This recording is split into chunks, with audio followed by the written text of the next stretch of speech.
గోదా మాధవులు యాదవ్ ఆధ్వర్యంలో షాద్‌నగర్ 9వ వార్డులో మల్లికార్జున కాలనీ పార్కులో సిమెంట్ బెంచీలను ఏర్పాటు.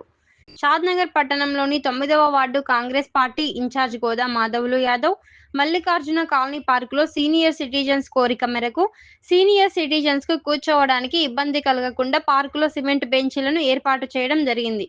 ఈ కార్యక్రమానికి ముఖ్య అతిథిగా షాద్‌నగర్ ఎమ్మెల్యే వీర్లపల్లి శంకర్ మాట్లాడుతూ, ప్రజా అవసరాల కోసం మాధవులు ఇలాంటి సేవా కార్యక్రమాలు చేపట్టడం ఎంతో సంతోషకరమని అన్నారు.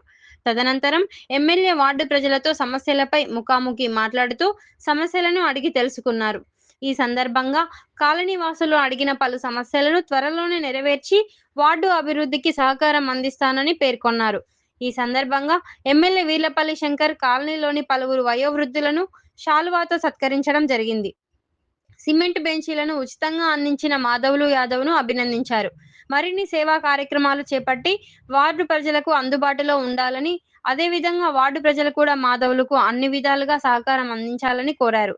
ఈ కార్యక్రమంలో 9వ ward Congress party in charge Goda Madhavulu, BC Mahasabha రాష్ట్ర ప్రధాన కార్యదర్శి Manapati Pradeep Kumar, Mangulal Naik, market committee vice chairman Babar Khan, Baswam Krishnareddy, Dangu Srinu, KK Krishna, Kuppanuru Praveen, Jayaprakash, Manikyam, Akula Veeresham, Gangamani Sattaiah, Venkatesh Yadav, Shravan, Sridhar Goud, Sandeep Goud, Ranjith, Akshay, Nagamani, మాజీ MPTC Rajitha, Jaya, Srikanth, Shabad Mallesh, Pandu, Chowduru Madhavareddy, Vijender Reddy, Gurrampalli Mallesh, Agiri Srinivas, Purushottam, Vityala Jagan, Lalapet Madhusudan Reddy, Ellampalli Raju, photo studio Venkatesh, Pratap Reddy, Ramesh, tailor Ramu, Boya Anjaneyulu, Ganesh తదితరులు పాల్గొన్నారు.